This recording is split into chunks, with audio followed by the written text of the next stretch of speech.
పిలవచ్చు కదా. రండి సార్, రూమ్కి వెళ్దాం. అద్భుతంగా నటిస్తున్నారు కదా సార్. ఈ ఇంట్లో ఎవ్వరికీ అనుమానం వచ్చే ఛాన్సే లేదు. అందరినీ నమ్మించారు. అంతెందుకు, మిగతా వాళ్ళ నేను నమ్మేశాను. బాధపడుతున్నట్టు నటించవచ్చు, కానీ మనసులో అంత బాధ పెట్టుకొని సంతోషంగా ఉంటున్నట్టు ఎలా నటించగలుగుతున్నారు సార్?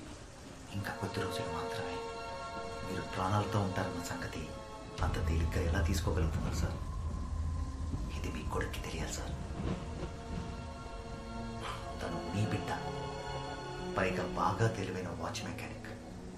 మీరు ఒక్క మాట చెప్తే చాలు, మీకోసం చేస్తాడు. చూడలేకపోయినా అమ్మని చూడాలని తపనతో చేస్తాడు.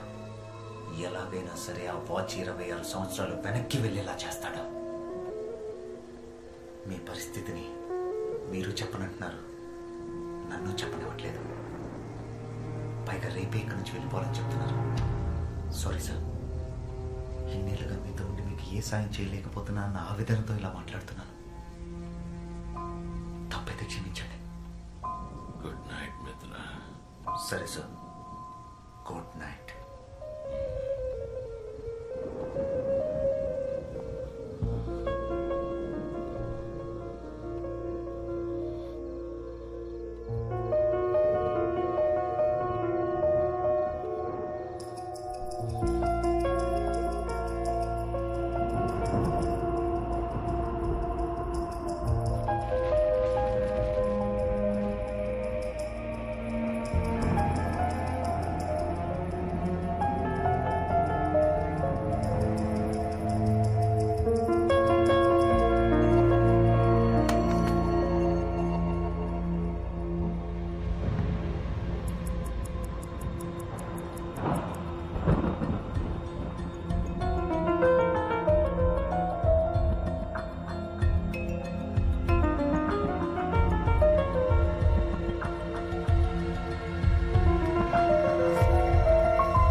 ఏంటి బాబు? నాన్న, నేను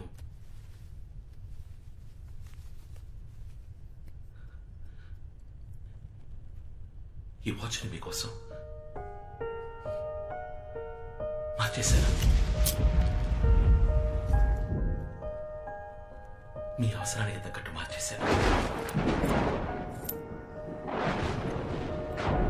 మీరు సృష్టించిన ఈ అద్భుతమైన వాచ్లో ఒక చిన్న మార్పు చేశానంతే.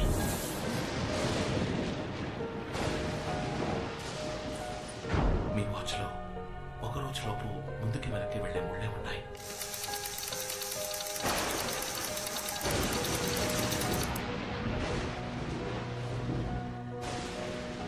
కానీ రోజులు దాటి వెళ్ళగలిగే తారీఖు లేదు.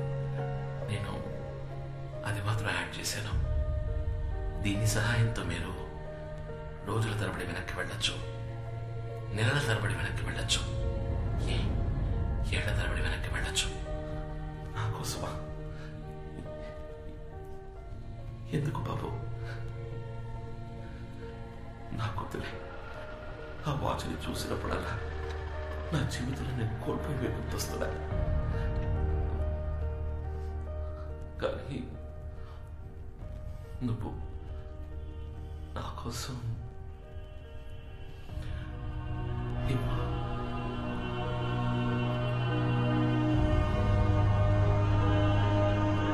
నాన్న, ఇప్పుడు మీరు అనుకున్నట్టుగా 26 ఏళ్ళు వెనక్కి వెళ్ళొచ్చు.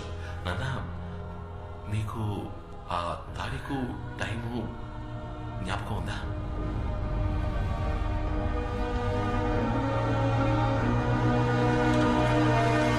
నాన్న, ఆత్రేయ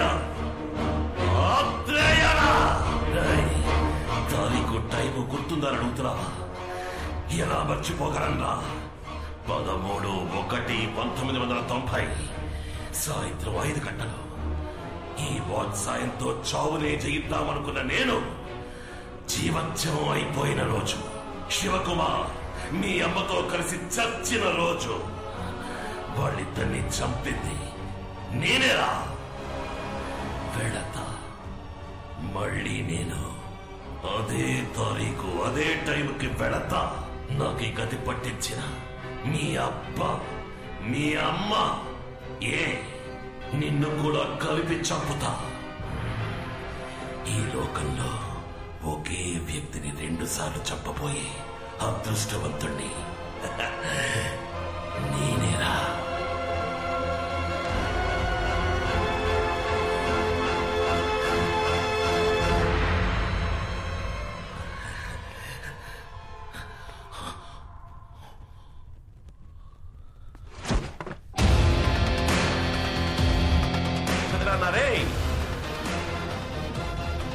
వాచ్ మెకానిక్. నాకిదంతా చాలా మామూలు విషయం. నువ్వు శివకుమార్ అన్నవైతే నేను శివకుమార్ కొడుకునిరా. నువ్వు ఎంత చక్కగా అబద్ధం చెప్పినా మా నాన్న 6వ వేలు చూసినప్పుడు నాకు అనుమానం వచ్చింది. ఎరా వాచ్ని రిపేర్ చేసేవాడు అది కరెక్ట్ గా వర్క్ చేస్తామని చెక్ చేయడా? అందుకే నేను నిన్ననే ఈరోజు జరగబోయే చూశాను.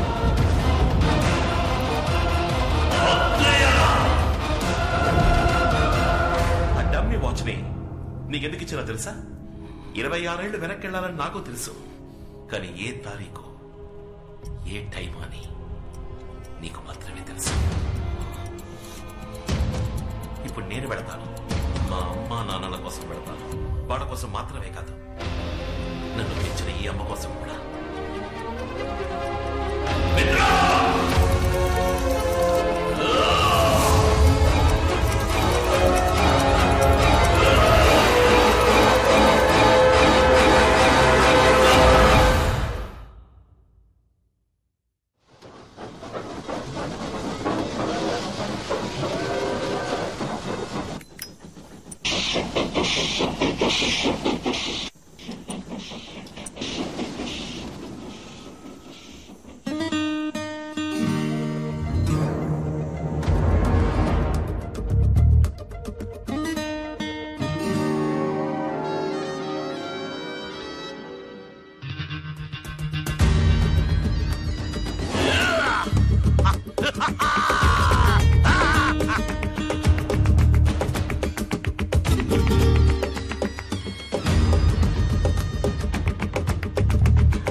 వీళ్ళిద్దరిని ముందు పెడతాను.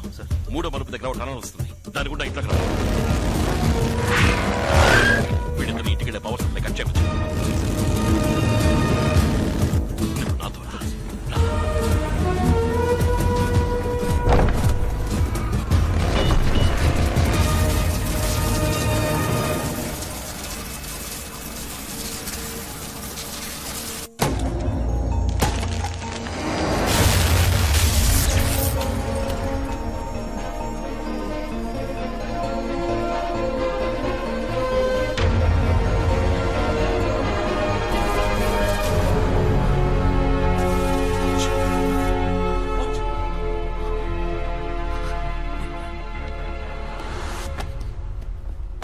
శివ, బాబు ఎక్కడ?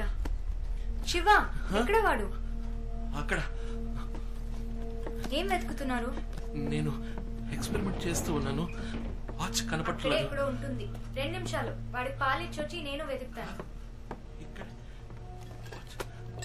శివ, బాబు చేతికి వాచ్ కట్టి అక్కడ వెతికితే ఎలా? ఇదిగోనా, తీసుకో. పాలు తెచ్చాను.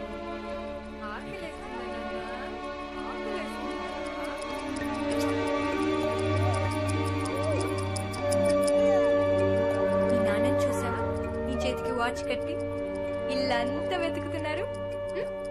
టేబుల్ టేబుల్ కింద వెతుకుతున్నారు, టేబుల్ పైన వెతుకుతున్నారు. ఏం బుజ్జి చెప్పు, ఏంట్రా అలా చూస్తున్నావు? 5 నిమిషాలే కదా వదిలేలాను, అప్పుడే అమ్మని మిస్ అవుతున్నావా? అప్పుడే అమ్మని మిస్ అవుతున్నావురా. ఎలా చూస్తున్నావు?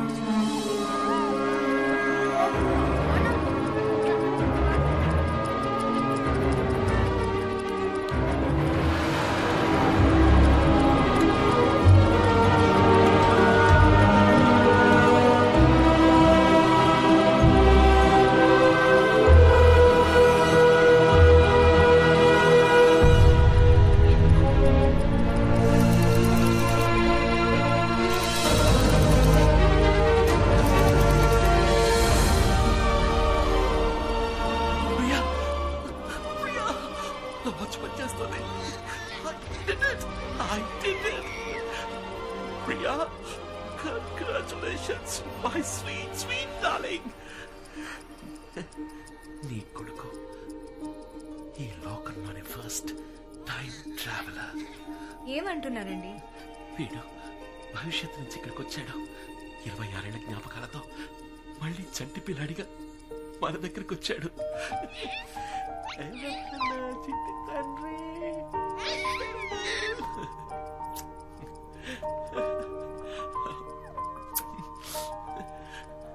ఈ వాచ్ వీడి చేతుకుందంటే తప్పకుండా వీడి దీన్ని యూజ్ చేసి ఉండాలి. అవును ప్రియా, ఇచ్చుడు ఈ డేట్, ఈ డివైస్ నా డిజైన్ లోనే లేదు. వీడు దీన్ని యాడ్ చేశాడు. కానీ దేనికోసం యాడ్ చేసి ఉంటాడో 2016 నుంచి ఈ రోజుకి వచ్చాడంటే కారణం ఏమై ఉంటుంది? ఒకవేళ మనతో ఏదైనా చెప్పాలనుకుంటున్నాడా? మీరంటున్నట్టు వీడు మనతో ఏదైనా చెప్పాలనుకుంటే అదేదో మాట్లాడే వయసుకి వెళ్ళుండేవాడు కదా వీడు. వాడు మాట్లాడే వయసులో మనం వాడికి కూడా లేమా?